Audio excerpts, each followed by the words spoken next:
Good morning students. तो चलिए आज से फिर अपने क्लास को शुरू करते हैं। इसके पहले वीडियो में हम क्लास 5th मैथ अभ्यास 2 के बारे में जाने थे और आज हम 2 से जो है उसके बारे में हम जानेंगे। तो जिसमें आपका प्रश्नावली 2 का जो पहला सवाल है वह है, कहा जा रहा है प्रत्येक संख्या में रेखांकित अंक का स्थानीय मान तथा आंकिक मान ज्ञात कीजिए।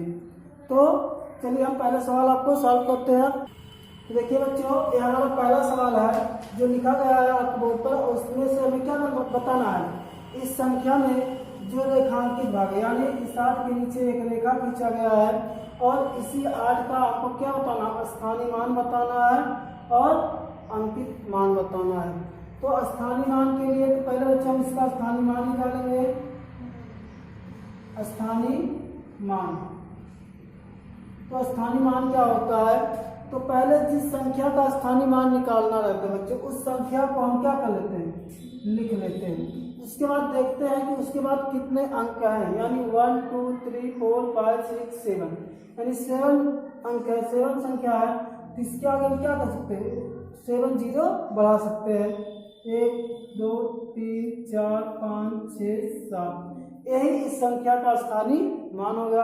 लेकिन जो इसका सबसे अच्छा तरीका है स्थानीय मान ज्ञात करने का, यदि हम यहाँ पर 8 है तो 8 लिखेंगे। अब देखेंगे 8 किस स्थान पर है, यानी इकाई, दहाई, सैकड़ा, हजार, 10,000, लाख, 10 लाख, करोड़, करोड़ के स्थान पे है। तो यहाँ हम इस संख्या में यानी 8 में 1 करोड़ से क्या कर देंगे, गुणा कर देंगे, गुणा कर देते हैं। तो चलिए करोड़ लिखते हैं। इकाई, दहाई, सैकड़ा, हजार, 10,000, लाख, 10 लाख, करोड़, यानी यहाँ पे 7 जीरो, यानी 1 क्या लिखे ना, 0 7, तो यार हो गया हमारा 1 करोड़। और जब हम 1 करोड़ का गुणा 8 में करेंगे तो हमारा वही आ जाता है 8 के आगे, यानी 8 करोड़। तो इस प्रकार से भी हम उस संख्या का स्थानीय मान ज्ञात कर सकते हैं, या डायरेक्ट जिस संख्या का स्थानीय मान हमसे पूछा जाए उस संख्या को लिख देते हैं और उसके बाद देखते हैं दाएं तरफ कितने अंक है, उतना जीरो बढ़ा देते हैं। ये हमारा उस संख्या का स्थानीय मान हो जाता है। तो स्थानीय मान बच्चों आप चाहे जिस तरीके से लगाएंगे आपका क्या होगा, सही होगा। तो आपका यही आंसर हो जाएगा। अब दूसरा आपसे कहा गया है अंकित मान। अंकित मान ज्ञात करना है। तो अंकित मान जो होता है बच्चों, वही जिस संख्या का अंकित मान पूछा जाता है वही संख्या उस संख्या का क्या हो जाता है, अंकित मान।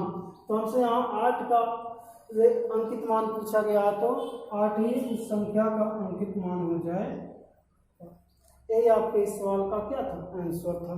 तो बच्चों इसी प्रकार से आपकी प्रश्नावली में और भी आगे एक में का खा करके यानी 6 तक आपके सवाल दिए गए हैं। आप उसको इसी तरीके से आसानी से लगा सकते हैं और अपनी कॉपी में राइट लगाएंगे। तो चलिए अब आते हैं अपने दूसरे नंबर सवाल में चैप्टर 2 के। तो चलिए बच्चे दूसरा सवाल देखते हैं। तो दूसरे सवाल में बच्चों हमसे कहा जा रहा है भारतीय स्थानीय मान सारणी बनाइए और उनमें निम्नलिखित संख्याओं के उनके आवर्त और स्थान के अनुसार लिखिए। यानी हमको यह संख्या देखिए दी गई है और उस संख्या को उनके आवर्त के अनुसार और वह संख्या किस स्थान पर है, हमको उस ग्राफ में यानी एक चार्ट बना के उसको क्या करना है, उसमें इस अंक को दर्शाना है। तो चलिए हम आपको एक चार्ट बना करके दर्शा देते हैं और इस सवाल को उस पर सॉल्व करके बता देते हैं और आप उसी तरीके से आगे के सवाल को सॉल्व करेंगे।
तो चलिए बच्चे देखिए आपकी सारणी बन गई, यानी आप जो सारणी बनानी है आपको भारतीय स्थानीय मान सारणी को इसी तरह बनाना है। उसके बाद अब देखिए हमारा जो सवाल दिया गया है उसको में जो संख्या दी गई है उसको इस सारणी में क्या करना है, व्यवस्थित करना है, रखना है। तो यहाँ देखिए यहाँ हमारा जो संख्या पहले इसको पढ़ते इकाई, दहाई, सैकड़ा, हजार, 10,000, लाख, 10 लाख, यानी हमारी जो संख्या दी गई है 10 लाख दी, 10 लाख तक दी गई है। तो हमको 10 लाख तक इसको व्यवस्थित करना है। तो यहाँ देखते हैं 9 जो है किसके स्थान पे, इकाई के स्थान पे, तो इसको हम इकाई के नीचे लिख देंगे 9। यहाँ पे पहला नंबर सवाल है तो पहला नंबर यहाँ पे डाल देंगे। अब यहाँ उसके बाद आता है 2 हमारा किसके स्थान पे, दहाई के स्थान पे, यहाँ दहाई के स्थान पे हम 2 रख देंगे। उसके बाद 3 हमारा सैकड़ा के स्थान पे, तो सैकड़ा के स्थान पे रख देंगे इसको। अब 4 है हमारा जो हजार के स्थान पे, इसको हम रख देंगे 1000 के स्थान पे। और 10,000 के स्थान पे हमारा 8, तो यहाँ 8 लग देंगे। उसके बाद लाख के स्थान पे क्या है, 0 है तो 0, और 10 लाख के स्थान पे हमारा 4 है तो इसको हम लग देंगे 4। तो इसी प्रकार से बच्चों हमको क्या करना है, इन संख्याओं को इन सारणी में क्या करना है, व्यवस्थित करना है। चलिए दूसरा सवाल भी देख लेते हैं जो आपको लिखा गया है, इकाई, दहाई, सैकड़ा, हजार, 10,000, लाख, 10 लाख, करोड़, यानी 7,38,09,543 लिखा गया है। इसको हमको इस सारणी में व्यवस्थित करना है। तो चलिए हम व्यवस्थित करते हैं। 3 इकाई के नीचे लिखेंगे, 4 को हम दहाई के नीचे, और 5 को सैकड़ा के नीचे, क्योंकि सब संख्या ये जो 5 है सैकड़ा के स्थान पे है। अब 9 जो है हमारा हजार के स्थान पे, तो हजार के नीचे 9, और 10,000 के स्थान पे 0 है तो यहाँ 0 लिख देंगे। उसके बाद लाख के स्थान पे हमारा कितना है, 8 है तो 8, और 10 लाख के स्थान पे 3। उसके बाद करोड़ के स्थान पे हमारा 7। तो इस प्रकार से बच्चों आप क्या करेंगे, अपनी कॉपी में सारणी बनाएंगे और जो दी गई संख्या हो उसी संख्या को आप ऐसे यहाँ पे नंबर डाल देंगे, का नंबर, खा नंबर, क्या नंबर, जो कुछ भी आपका सवाल है ऐसे नंबरिंग डाल के, और इन संख्याओं को इसी तरह आपको व्यवस्थित करना है। अब चलिए हम आते हैं तीसरे नंबर सवाल पे।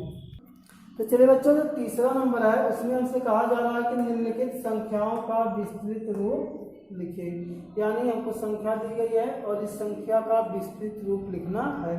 तो इसके लिए बच्चों आपको क्या करना है, कुछ करना नहीं है, बहुत ही आसान होता है किसी भी संख्या का विस्तृत रूप लिखना। तो आप सबसे पहले क्या करेंगे, यहाँ पर देखिए इस संख्या का लिखना है, पहले इसको पढ़ लीजिए, इकाई, दहाई, सैकड़ा, हजार, 10,000, लाख, 10 लाख, करोड़, यानी 3,72,56,937 है। इसका हमको विस्तृत रूप लिखना है। तो पहले नंबर हम क्या करेंगे, पहले लिखेंगे 3।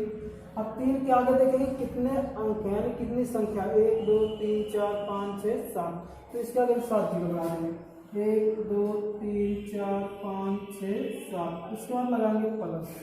उसके बाद देखेंगे दूसरा, यानी हमारा यहाँ पे कितना है 7, जो 10 लाख के स्थान पे तो 7 लिखेंगे। फिर देखेंगे इसके बाद कितने डिजिट है, कितनी संख्या है, तो 3 और 3 6, तो 6 जीरो लगा देंगे, 1, 2, 3, 4, 5, 6, फिर प्लस लगाएंगे। उसके बाद लिखेंगे 2। अब 2 के बाद कितने डिजिट, कितनी संख्या है, 5, तो हम 5 जीरो बढ़ा देंगे, 1, 2, 3, 4, 5। उसके बाद आ गए 5, तो 5 लिखेंगे। अब 5 के बाद कितनी संख्या, 1, 2, 3, 4, 4 है तो 4 जीरो, 1, 2, 3, 4। उसके बाद 6, यहाँ प्लस लगाना पड़ेगा हमको, प्लस लगाएंगे, 6 लिखेंगे। उसके बाद देखेंगे 6 के बाद कितने अंक, 1, 2, 3, 3 संख्या तो 3 जीरो, 1, 2, 3। उसके बाद 9 लिखेंगे, और 9 के बाद कितने जीरो, कितने संख्या, 2, 1, 2 जीरो बढ़ा दीजिए। उसके बाद 3 के बाद 1 संख्या तो 1 जीरो। उसके बाद लास्ट में 7 लिखेंगे, 7 के बाद कोई अंक नहीं, 7 जीरो, 7 के बाद हम जीरो नहीं बढ़ाएंगे। ये हमारा हो गया इस संख्या का विस्तृत रूप और यह आंसर होगा। बच्चों आप इसी तरीके से सब सवाल प्रश्नावली 2 के जो तीसरे नंबर में सवाल है आप उसको इसी तरीके से सॉल्व करेंगे बस। और आज का क्लास इनसे समाप्त होता है, और इसके नेक्स्ट वीडियो में हम जानेंगे आगे के जो सवाल हैं। और आपको क्लास देखने के लिए बहुत बहुत धन्यवाद।